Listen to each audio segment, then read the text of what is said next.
Shalom, selamat pagi saudara. Biarlah kita menyiapkan hati kita sehingga kita boleh mengalami perjumpaan secara pribadi dengan Tuhan yang terus semakin mengubahkan kehidupan kita serupa dengan Kristus Yesus Tuhan.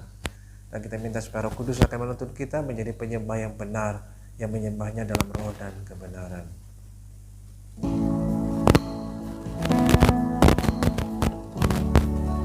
Mari kita datang kepada Tuhan. Terima kasih Tuhan untuk anugerah-Mu yang besar bagi kami. Sehingga pagi hari ini Tuhan kami boleh ada sebagaimana kami ada. Semua karena kemurahan-Mu, semua karena kebaikan-Mu Tuhan. Terima kasih Roh Kudus. Terima kasih Tuhan Yesus.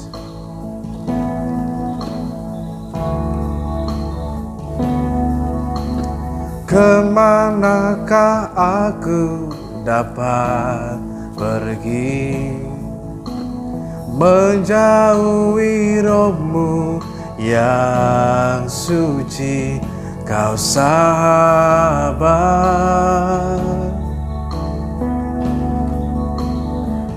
dan Kau dekat.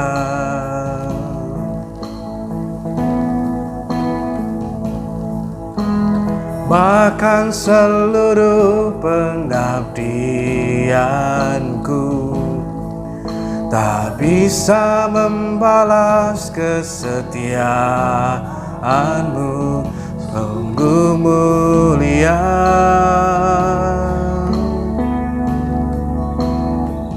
dan berharga. Sungguh besar pengorbanan-Mu bagiku, terlalu dalam untuk dimengerti. Sungguh besar,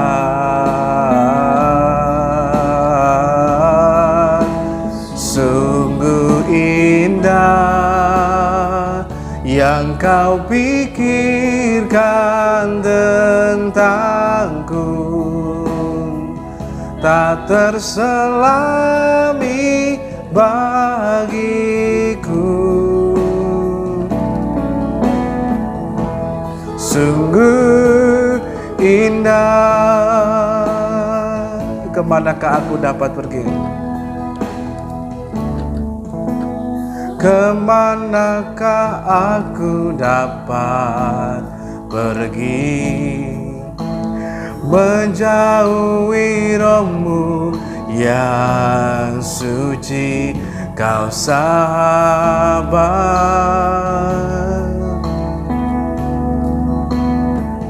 dan Kau dekat.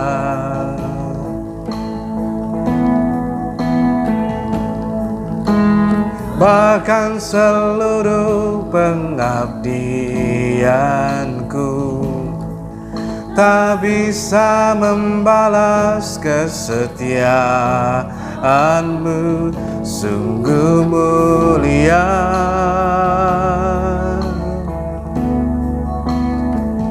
dan berharga. Sungguh besar, sungguh besar pengorbanan-Mu bagiku, terlalu dalam untuk dimengerti. Sungguh besar,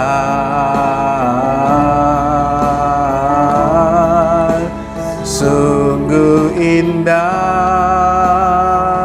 yang Kau pikirkan tentangku, tak terselami bagiku. Sungguh indah, sungguh besar, sungguh besar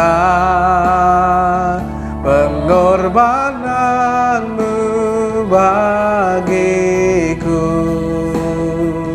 terlalu dalam untuk dimengerti. Sungguh besar,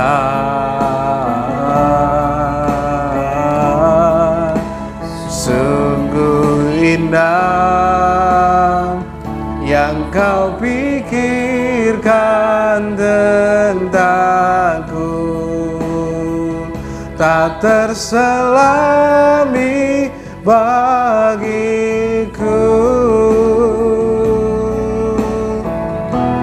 Sungguh indah, sungguh besar Tuhan, sungguh besar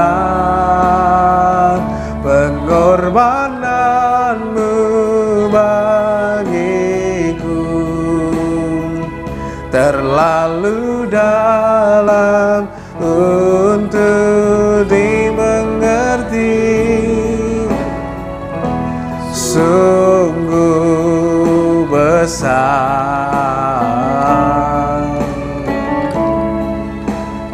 sungguh indah yang kau pikirkan tentangku, tak terselami bagiku. Sungguh indah, sekali lagi katakan, sungguh besar pengorbananmu, sungguh besar pengorbananmu bagiku. Amin Tuhan, terlalu dalam untuk dimengerti. Sungguh besar,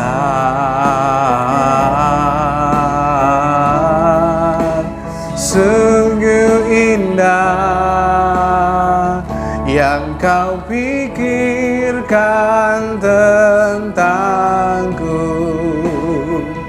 tak terselami bagiku. Sungguh indah, sungguh indah, sungguh indah Tuhan, sungguh indah,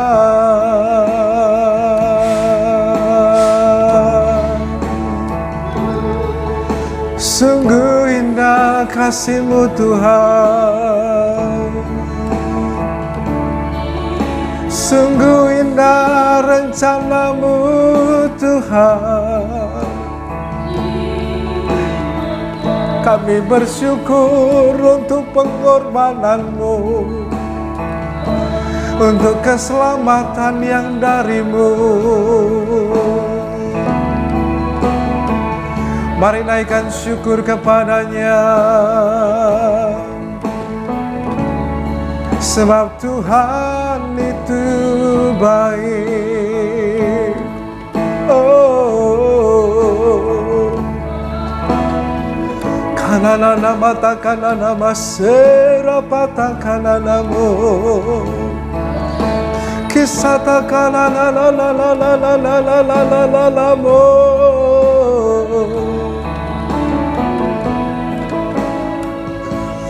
Hiramata kananamo,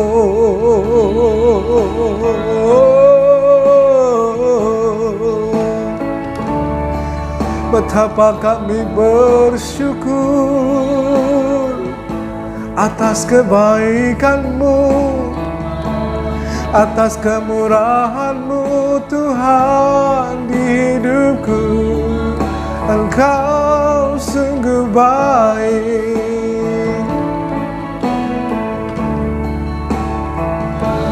Haleluya, terima kasih Tuhan.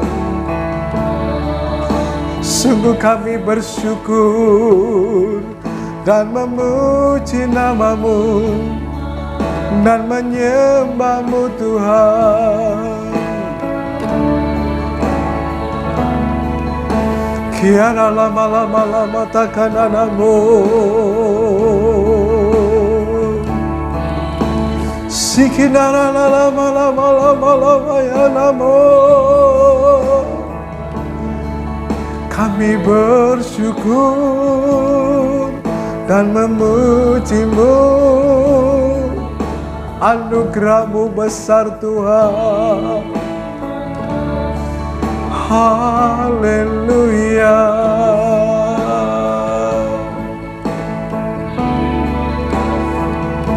Betapa dalamnya kasih-Mu Tuhan, sungguh tak terselami.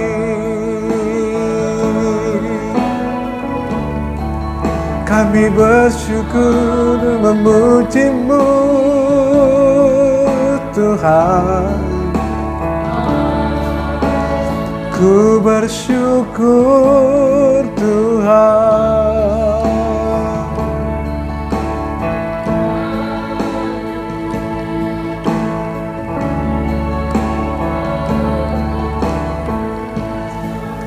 Haleluya. Ku menyembah-Mu, ku memuji-Mu, ku tinggikan nama-Mu. Haleluya.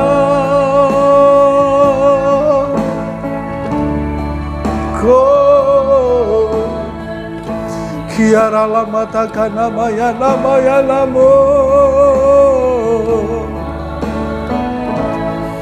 Kinara lama sikinara patakan lama.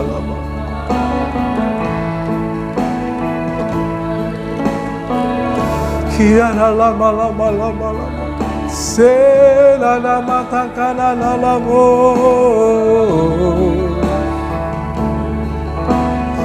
Haleluya Tuhan,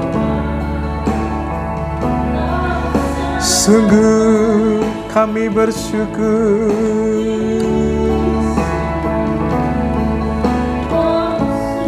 Sungguh kami bersyukur. Haleluya.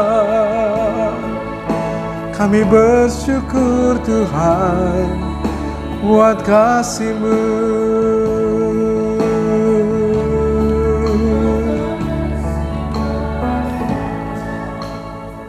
Haleluya. Kami bersyukur.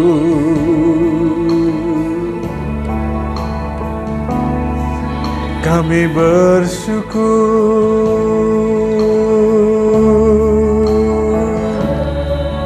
menyembah-Mu.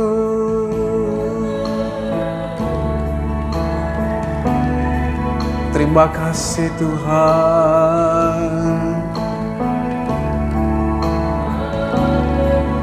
Kira-kiranya pagi hari ini kita mengingat kembali akan kasih dan karya Tuhan yang begitu besar kepada setiap kita. Sehingga begitu dalamnya kasih anugerahnya. Dia mati bagi setiap kita, agar setiap kita bisa mengalami kehidupan yang baru di dalam Tuhan. Haleluya. Terima kasih Tuhan. Terima kasih Tuhan untuk pengorbanan-Mu, untuk penebusan, untuk keselamatan yang dari-Mu Tuhan. Terima kasih Tuhan Yesus. Mari kita naikkan pujian ini lagi dari refnya. Katakan sungguh besar. Sungguh besar pengorbanan-Mu bagiku, terlalu dalam untuk dimengerti. Sungguh besar,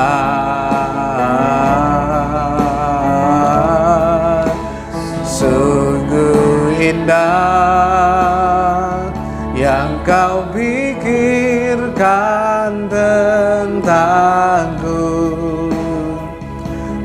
terselami bagiku.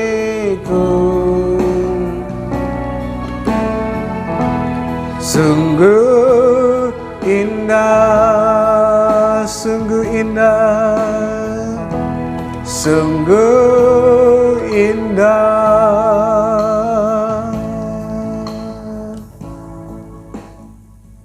Saudaraku yang dikasihi dan diberkati Tuhan, kalau kita memperhatikan pada kitab Amsal ini, khususnya juga pada pasal yang ke-11, pasal yang ke-10, di situ Amsal lebih banyak mengatakan ada orang benar dan orang fasik. Orang benar akan seperti ini, kemudian orang fasik akan seperti ini.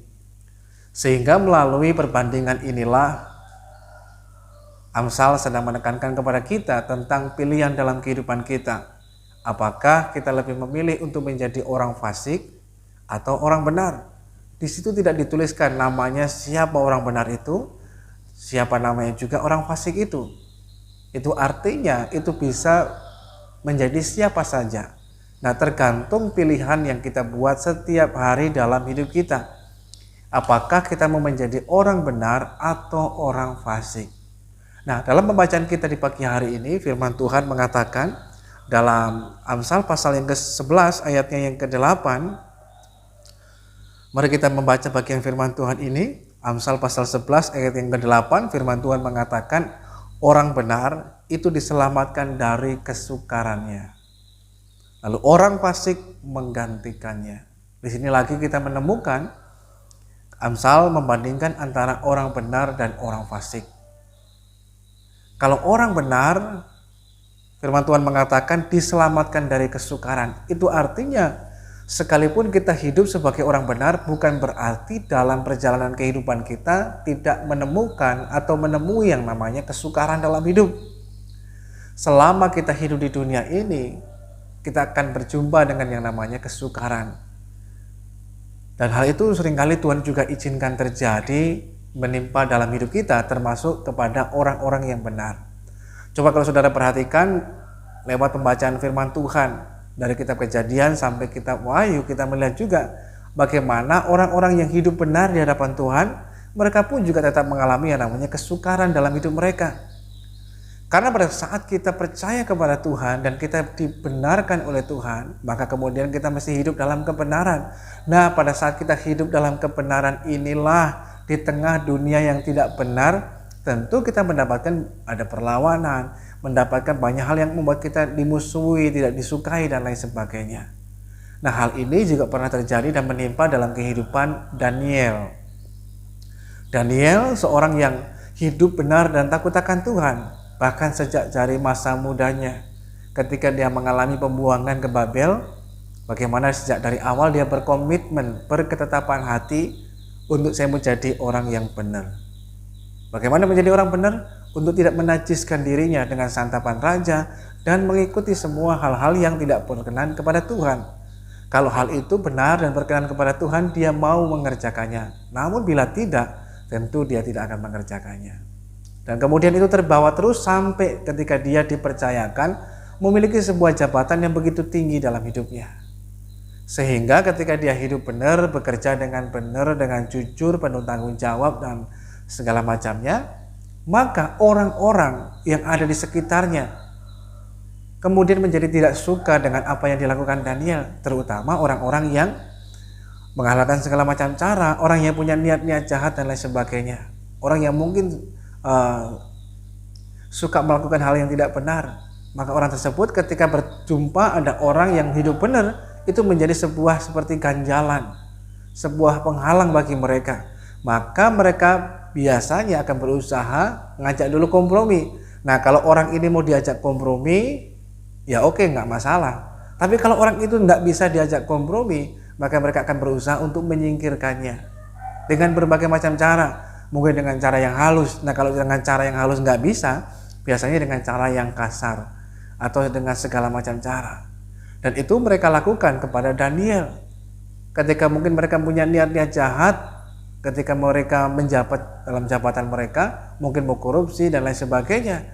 Tapi ketika melihat ada teman mereka sama-sama pejabat tinggi tapi hidupnya benar, nah ini menjadi penghalang. Maka mereka berusaha untuk mencari celah kesalahan ataupun kekurangan ada dalam kehidupan Daniel.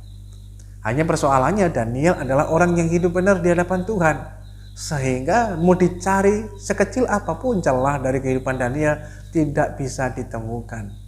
Lalu mereka mengambil sebuah rencana jahat lain, yaitu dengan mencari kelemahan Daniel, mencari sesuatu yang bisa dibuat agar Daniel ini bisa disingkirkan. Mereka melihat bahwa ada sesuatu hal yang sering kali dilakukan, mereka amati, yaitu bahwa Daniel suka sekali berdoa. Saudara dikasih Tuhan, biasanya kalau orang yang benci kepada kita itu sangat memperhatikan kita begitu detail. Termasuk juga orang-orang yang benci kepada Daniel. Mereka mengamati pada waktu dia bekerja, kehidupan sehari-hari dan semuanya. Itu biasanya kalau orang tersebut zaman sekarang mungkin mengatakan haters atau orang yang benci dengan kita, itu pasti lebih tahu detail tentang hidup kita dibandingkan mungkin sahabat ataupun teman kita. Karena saking bencinya mereka justru membuat mereka ingin tahu tentang kita. Nah, oleh karena itu kalau saudara punya orang yang benci kepada saudara, jangan cepat-cepat kita balas benci. Bersyukurlah ada penggemar yang mengemari kita dan sebagainya. Nah, saudara yang dikasihi Tuhan, Daniel mengalami ini dalam kehidupannya, sehingga pada waktu itu mereka membujuk agar kemudian raja mengeluarkan perintah, dan akhirnya benar, Daniel pun mengalami kesukaran karena apa yang dilakukannya. Dia hidup benar tapi kemudian mengalami kesukaran, sehingga dia ditangkap dan kemudian dimasukkan ke dalam gua singa. Tapi firman Tuhan berlaku dalam hidupnya. Orang benar itu diselamatkan dari kesukaran. Sekalipun benar Daniel mengalami kesukaran, dia ditangkap, dijebloskan, dimasukkan dalam gua singa. Bukan hanya sekedar penjara, tapi gua singa. Namun sekalipun demikian, Daniel diselamatkan oleh Tuhan dari kesukarannya. Tuhan izinkan itu terjadi, dan kemudian pada keesokan paginya Daniel didapati tetap segar, tidak mengalami luka satupun. Singa-singa itu mulutnya telah dikatup oleh Tuhan sehingga tidak berbuat apa-apa kepada Daniel. Nah, ini hal yang luar biasa. Jadi sekali lagi bahwa pada saat kita hidup dalam kebenaran firman Tuhan, hidup sebagai orang benar, kita dibenarkan oleh Tuhan dan kita hidup dalam kebenaran, bukan berarti perjalanan kehidupan kita terus mulus, terus nggak ngalami kesukaran, nggak ngalami kesusahan. Tidak. Terkadang pun kita masih tetap mengalami yang namanya kesukaran dan kesusahan. Tapi itu pun semua diizinkan terjadi, tujuannya, maksudnya adalah baik buat kita, mendewasakan kita, memurnikan kita, kemudian menguji kita dan lain sebagainya, sehingga kita makin didapati makin murni di hadapan Tuhan.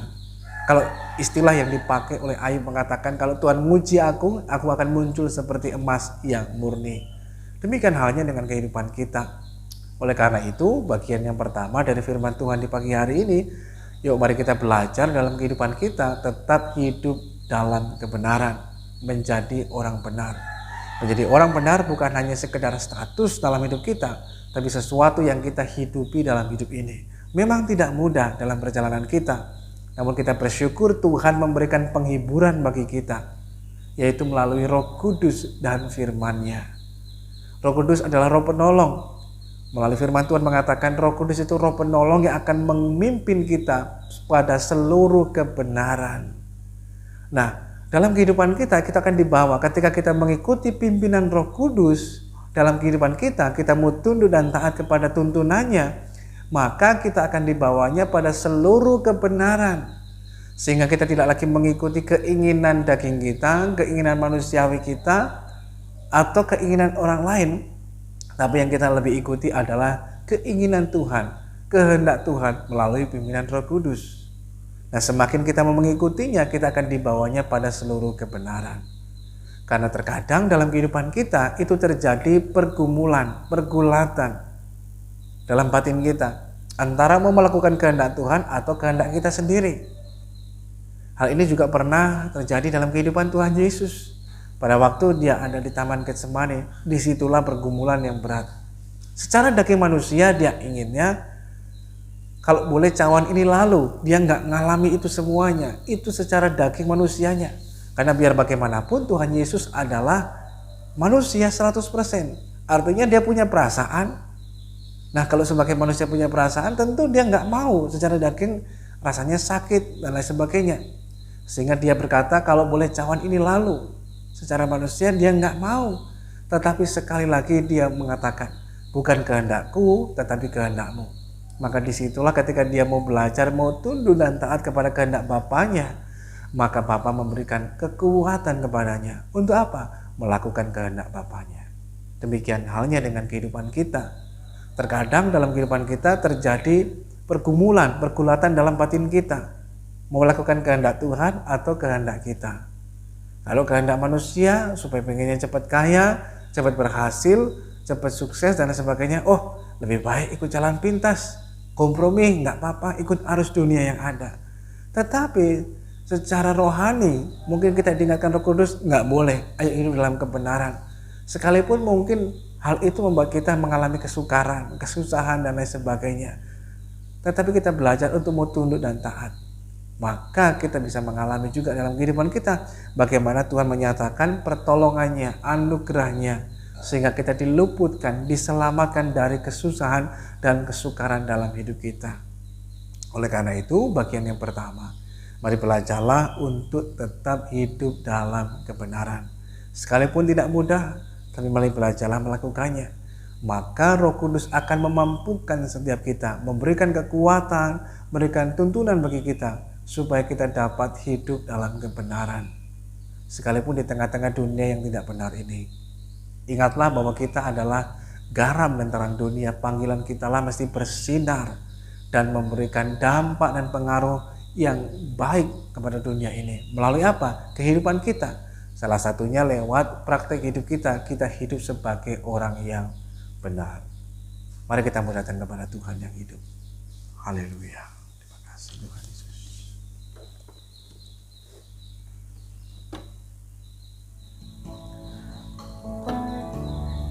Terima kasih Tuhan yang baik.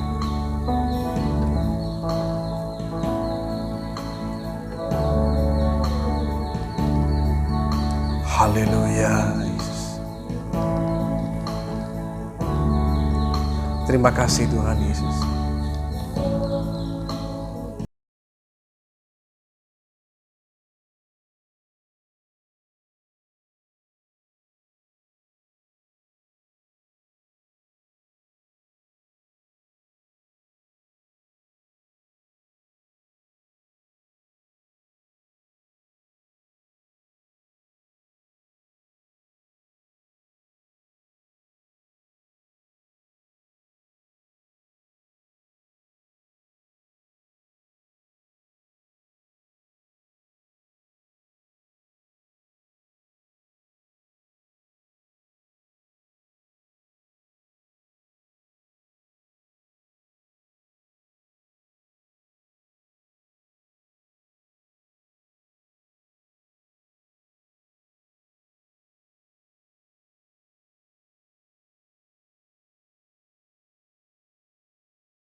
Ku mau sepertimu, ku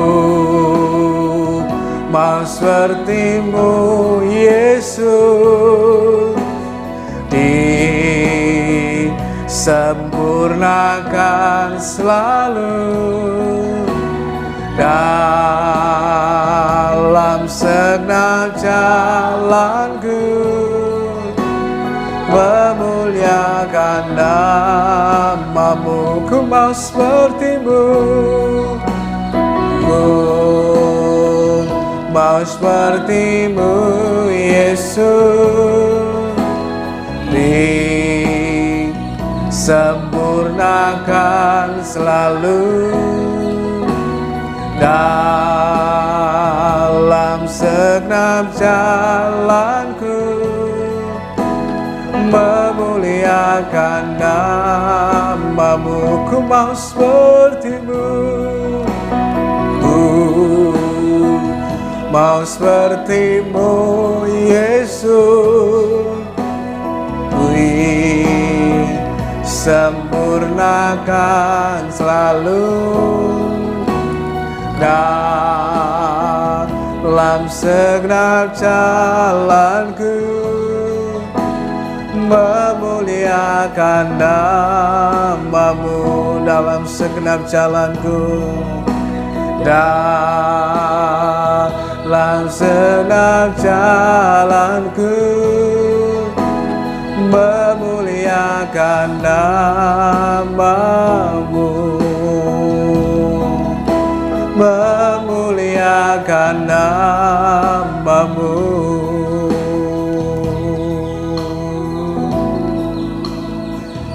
Dalam segenap jalanku, dalam segenap hidupku, memuliakan nama-Mu Tuhan. Ku mau jadi seperti-Mu Yesus,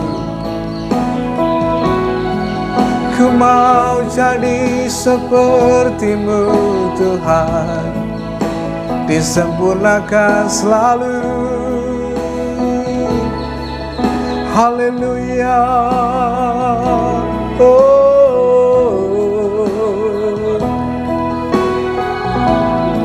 Disempurnakan selalu dalam kebenaran-Mu.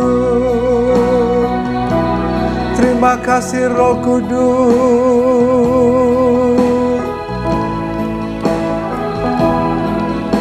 terima kasih Tuhan, terima kasih Tuhan. Sungguh kami bersyukur,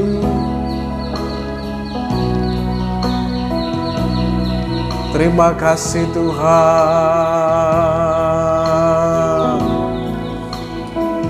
Haleluya.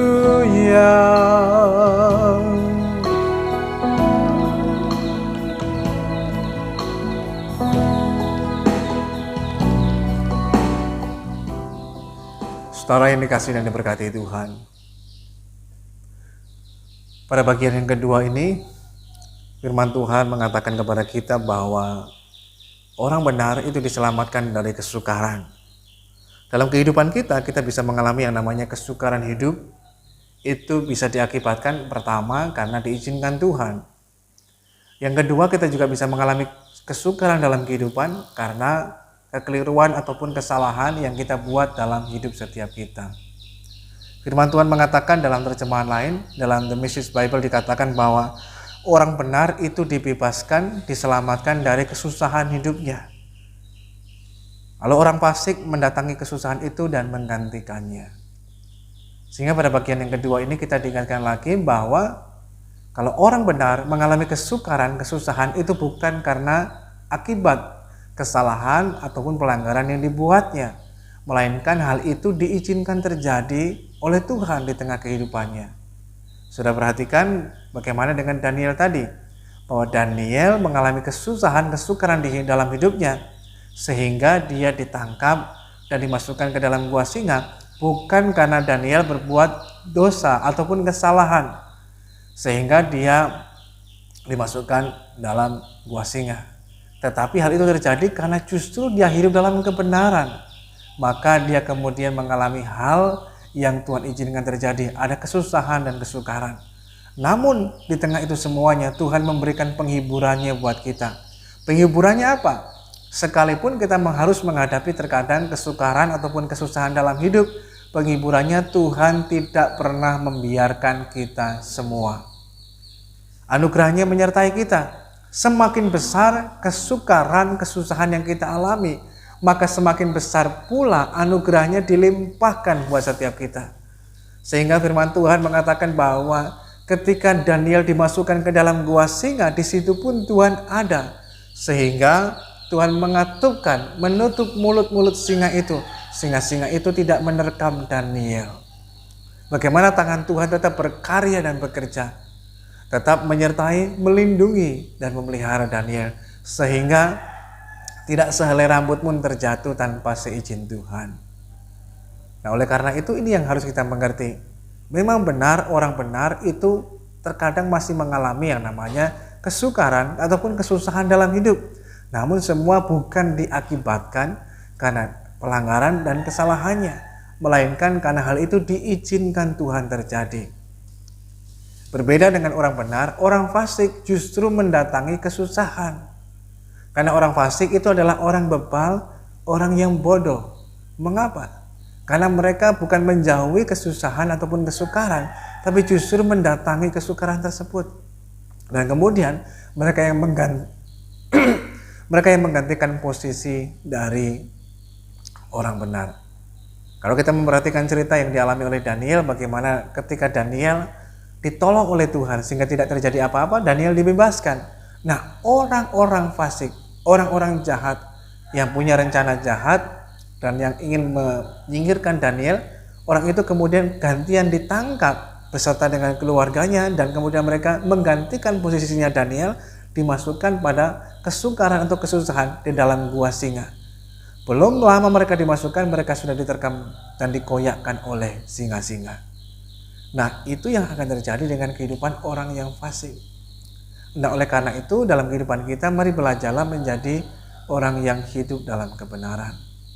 Kesukaran, kesusahan dalam kehidupan kita mungkin masih terjadi, dan hari ini pun kita mungkin mengalami hal itu. Tetapi jangan berkecil hati. Pada saat kita mengiring Tuhan, kita harus sadar bahwa kesukaran yang Tuhan izinkan terjadi, justru di balik kesukaran itu kita bisa melihat ada berkat. Di balik kesukaran itu ada kemuliaan Tuhan yang Tuhan nyatakan dalam hidup kita. Seringkali Tuhan menyatakan kemuliaannya lewat peristiwa-peristiwa yang Tuhan izinkan terjadi. Ada hal yang Tuhan izinkan terjadi, bahkan Tuhan sengaja dilambatkan. Mungkin pada waktu kita mengalami sukar, susah, kita berseru dan berteriak kepada Tuhan, Tuhan tolong kami. Tuhan memberikan pertolongan. Tapi apa yang terjadi? Rasa-rasanya pertolongan Tuhan sepertinya terlambat dalam kehidupan kita. Ingat yang terjadi dengan Daniel. Ketika Daniel ditangkap, seharusnya pada waktu itu mungkin bisa saja dalam pikiran Daniel berkata, kenapa Tuhan nggak bebaskan saya, nggak lepaskan saya dari gua singa. Tetapi Tuhan justru mengizinkan Daniel masuk ke gua singa. Tujuannya apa? Sebab di dalam gua singa itulah Tuhan ingin menyatakan kemuliaannya. Nah, ini yang harus kita mengerti dalam hidup kita. Seperti juga yang pernah dialami oleh Sadrak, Meshach, Abednego, teman-teman Daniel. Ketika tidak mau menyembah sujud kepada patung yang dibuat oleh Nebukadnezar. Akibatnya apa? Mereka ditangkap dan dimasukkan ke dalam perapian yang menyala-nyala. Mereka harus menghadapi kesukaran dan kesusahan. Mereka bisa saja berkata kepada Tuhan, kenapa tidak dari tadi Tuhan tolong saya? Pada waktu ditangkap, Tuhan bisa tolong dengan berbagai macam cara. Tapi Tuhan sengaja mengizinkan mereka masuk dalam perapian. Tapi pada saat mereka masuk dalam perapian pun, firman Tuhan mengatakan tidak terjadi apa-apa terhadap mereka. Betul mereka dibakar hidup-hidup, tapi sehelai rambut pun tidak ada yang terbakar. Bagaimana Tuhan ada di tengah-tengah mereka, ada malaikatnya yang dikirimkannya untuk memberikan penghiburan, kekuatan, dan mereka disitulah kemuliaan Tuhan dinyatakan. Jadi seringkali Tuhan menyatakan kemuliaannya justru lewat kesukaran dan kesusahan dalam hidup kita. Jadi sekarang punyailah pola pikir yang baru. Kalau kita sudah hidup benar di hadapan Tuhan, dan tiba-tiba kita mengalami kesukaran dan kesusahan dalam hidup kita, kita ingat, oh di balik kesukaran ini ada berkat. Oh di balik kesukaran ini ada kemuliaan yang Tuhan menyatakan lewat kehidupan saudara dan saya. Nah, saat kita punya cara menganggap, berpikir demikian, cara pandang yang demikian, membuat kita kalau menghadapi kesukaran, kesusahan, kita akan berkata, kesukaran siapa takut? Kesusahan, siapa takut? Masalah, siapa takut? Kita nggak takut. Karena di balik masalah ada berkat. Di balik kesukaran ada kemuliaan yang Tuhan ingin nyatakan. Bagaimana dengan Lazarus? Ketika Maria dan Marta menyampaikan bahwa dia yang kau kasihi sedang sekarat, sedang sakit luar biasa dan hampir mati. Apa yang dilakukan Tuhan? Tuhan tidak langsung datang, tapi Tuhan memperlambat, bahkan sengaja sampai Lazarus dikatakan dia sudah mati. Secara manusia terlambat pertolongan Tuhan. Tapi apakah benar betul-betul Tuhan terlambat menolong?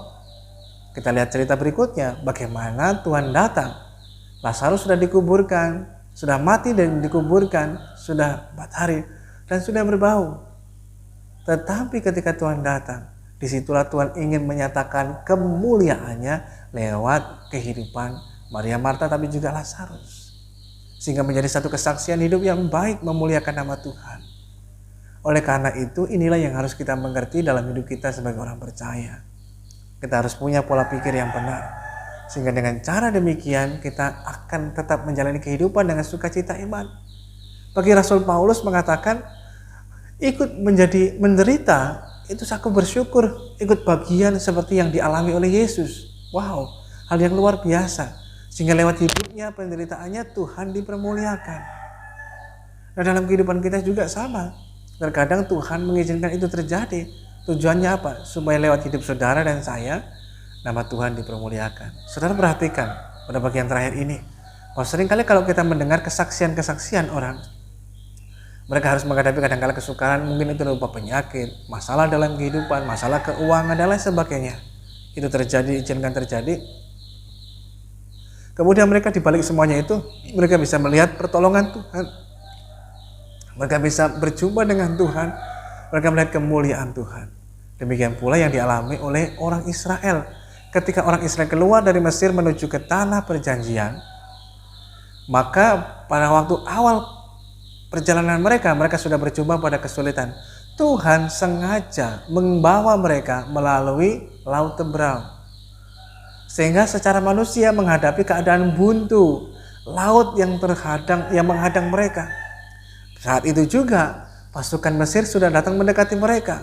Keadaan terjepit, sudah jatuh tertimpa tangga. Tetapi yang menarik justru Tuhan sengaja. Orang Israel berteriak, Tuhan ini gimana? Kami sudah ikuti jalan Tuhan, kok kami dibawa pada kesukaran? Setidak-tidaknya kalau kami ikut Tuhan, ya Tuhan dimudahkanlah jalannya. Jalannya mudah saja, lurus saja, mulus-mulus saja, nggak usah menghadapi kesukaran. Tapi sekalipun mereka mengikut Tuhan, Tuhan sengaja membawa mereka seperti pada jalan buntu. Tapi ternyata di balik semuanya itu, Tuhan ingin menyatakan kemuliaannya. Sehingga sampai sekarang kita mendengar kesaksian yang luar biasa. Laut itu bisa dibelah oleh Tuhan.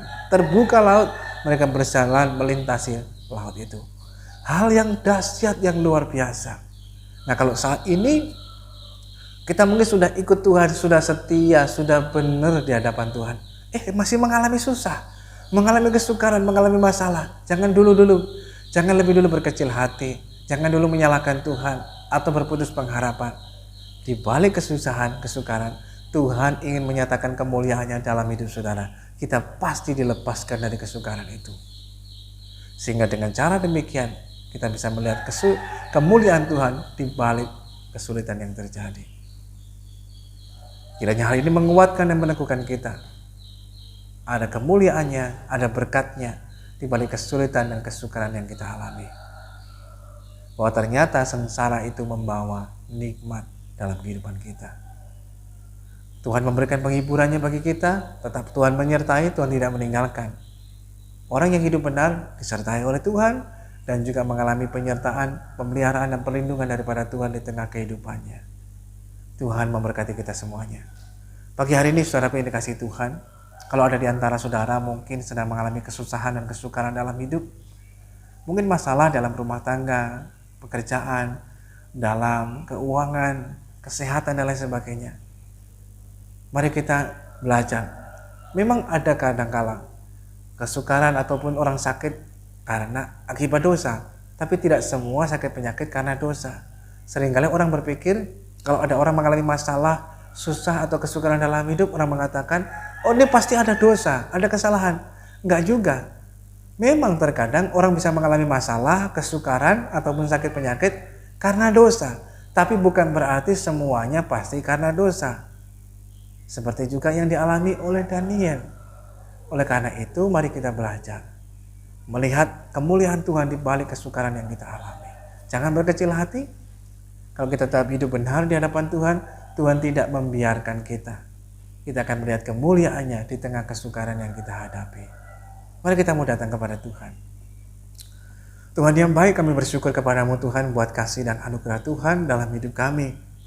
Bahwa kami boleh melihat kemuliaan Tuhan di balik setiap masalah ataupun kesukaran yang kami hadapi dalam hidup ini. Kami tetap dapat melihat penyertaan Tuhan yang sempurna dan ajaib dalam kehidupan kami. Di saat ini Tuhan, kami mau belajar terus untuk hidup dalam kebenaran-Mu, bukan dengan kekuatan kami, tapi tentu dengan pertolongan daripada Roh Kudus-Mu. Roh Kudus adalah roh penghibur, roh penolong yang akan menolong dan menuntun langkah kehidupan kami, membawa kami semuanya pada seluruh kebenaran-Mu Tuhan. Terima kasih Tuhan yang baik, firman-Mu memberikan lagi penghiburan bagi kami, bahwa dalam setiap kesulitan kesukaran yang Tuhan izinkan terjadi, ada berkat di dalamnya, tapi juga ada kemuliaan yang Tuhan nyatakan di tengah kehidupan kami semuanya. Pagi hari ini kami berdoa Tuhan, buat setiap kami yang mengikuti doa pagi ini, biar kiranya berkat anugerah kasih sayang daripada Tuhan, berkat rohani, berkat jasmani, yang terbaik daripada Tuhan dari tempat yang maha tinggi mengalir atas kehidupan kami semuanya. Kami menerima lagi anugerah berkat yang baru atas kehidupan kami semuanya. Demikian juga kami berdoa kalau di antara kami semua ada yang mengalami kesukaran, kesusahan dalam hidup, supaya setiap kami tidak berputus asa, tapi tetap berjalan dalam jalan kebenaran-Mu. Kami akan melihat kemuliaan Tuhan dinyatakan, karena pertolongan-Mu Tuhan tidak pernah terlambat dalam kehidupan kami, tepat dan indah pada waktunya. Terima kasih Tuhan yang baik. Berdoa juga Tuhan buat setiap kami yang mungkin mengalami masalah dengan kesehatan, sakit penyakit, dan lain sebagainya.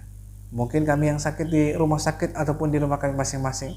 Tuhan yang berdoa di saat ini, biar kiranya kasih karunia-Mu Tuhan menjamah dan melawat setiap kami, sehingga dimanapun kami berada, mengalami lawatan Tuhan yang menyembuhkan dan yang memulihkan kehidupan setiap kami. Kalaupun sebentar Tuhan, kami akan kembali melanjutkan seluruh aktivitas kehidupan kami. Tuhan kiranya berkenan tetap menyertai dan menuntun langkah kehidupan kami, sehingga kami tetap berjalan dalam rencana dan kehendak Tuhan yang hidup. Kami tetap menjalani kehidupan kami dengan sukacita iman dan dengan penuh semangat dan gairah, karena Tuhan yang menyertai dan menuntun langkah kehidupan kami. Baik kami yang studi ataupun kami yang bekerja ataupun melakukan aktivitas kehidupan kami, tetap Tuhan tetap menyertai, memberikan hikmat yang daripada-Mu Tuhan. Saudaraku yang dikasihi dan berkati Tuhan, mari arahkan hidup pada Tuhan dan terimalah berkat dari Tuhan. Bila kiranya pagi hari ini turunlah atas saudara sekalian berkat damai sejahtera dari Allah Bapa, kasih karunia dari Kristus Yesus Tuhan, persekutuan pertolongan Roh Kudus akan terus menolong, menyertai dan memimpin kita sekalian. Tuhan memberkati engkau dan melindungi engkau. Tuhan menyinari engkau dengan wajah-Nya dan memberikan engkau kasih karunia. Tuhan menghadapkan wajah-Nya kepadamu dan memberikan engkau damai sejahtera-Nya. Terimalah berkat Tuhan hanya dalam nama Tuhan Yesus Kristus yang menjadi Tuhan dan Juru Selamat kita yang hidup. Mulai pagi hari ini, bahkan sampai Maranatha, Tuhan datang pada kali yang kedua, bahkan sampai selama-lamanya. Tuhan memberkati kita semuanya. Haleluya. Amin. Selamat pagi, selamat beraktivitas, tetap bersemangat dan bersuka cita, karena Tuhan Yesus tetap menyertai dan memberkati kita sekalian.